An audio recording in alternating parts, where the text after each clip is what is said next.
আজকে এই শান্তিপূর্ণ মানববন্ধনে এখানে যারা উপস্থিত হয় আমাদের বৃহত্তর কুলাউড়া প্রাণকেন্দ্র আমাদের কুলাউড়া শহরে, যেখানে আমরা নিরাপদ রাস্তার থেকে বঞ্চিত।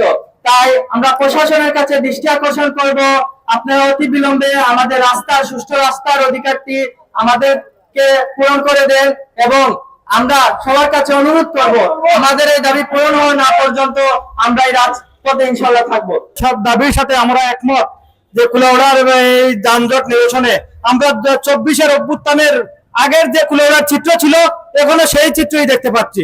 আমরা কোনো পরিবর্তন কুলাউড়ার মধ্যে দেখতে পাই নাই। কুলাউড়ার যে রাস্তার যে দুর্গতি, আমরা দক্ষিণ বাজার থেকে উত্তর বাজার আসতে সময় আমাদের প্রশাসনের ভাইদেরকে আমি দৃষ্টি আকর্ষণ করছি, আপনাদেরও সেম অবস্থা, আমাদের যে অবস্থা আপনাদের সেম অবস্থা হবে। যে দক্ষিণ বাজার থেকে উত্তর বাজার আসতে কতটুকু সময় লাগে, এই যে রাস্তার মধ্যে সিএনজি স্ট্যান্ড যে সমস্ত স্ট্যান্ড রয়েছে অতিবিলম্বে আপনারা অপসারণ করে তাদের সুযোগ সুবিধা করে একটি জায়গায় নিয়ে যান এবং যারা ছোট ছোট ব্যবসায়ী আছে তাদেরকে একটি ভালো জায়গায় নিয়ে যান। এই কুলাউড়ার যানজটটা আজকে নতুন দাবি নয়, এটা দীর্ঘদিনের দাবি। বিষয়টি আপনারা আমলে নেন এবং এটাকে গুরুত্ব দিয়ে এই বিষয়টি সমাধান করুন। সে দাবি অতীতে অনেক আন্দোলন সংগ্রাম হয়েছে।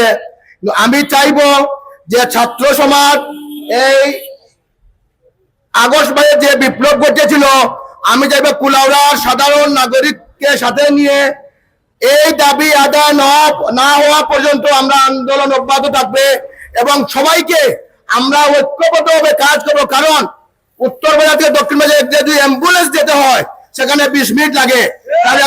আমরা মনে করি, আমি বিশ্বাস করি যে অসংখ্য যানজট আছে, যানবাহন আছে যাদের কোনো কাগজপত্র নাই, যাদের কোনো কাগজপত্রই নাই, এরা গাড়ি চালাক,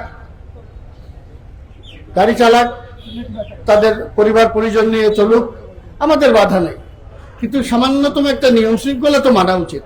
যারা এখানে উপস্থিত হয়েছি আমরা কারো ব্যক্তিগত পরিচয় উপস্থিত হয়নি, এখানে আমরা কুলাউড়াবাসী এবং সাধারণ মানুষ হিসেবে আমরা উপস্থিত হয়েছি।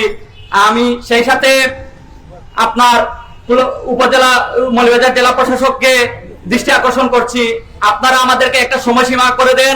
এই সময়ের ভিতরে আমাদের 2 লাইনের ব্যবস্থা করে দিবেন। যদি অন্যথায় যদি আপনারা এই ব্যবস্থা করে দেন না, এই সময়সীমা যদি পেরিয়ে যায়, তাহলে আমরা ছাত্র সমাজ এবং কুলাউড়ার যারা সাধারণ মানুষ আছি আমরা রাস্তায় মানববন্ধন করব। এতে আমাদের কুলাউড়ায় কোনো ধরনের গাড়ি ঘোড়া চলাচল করতে পারবে না।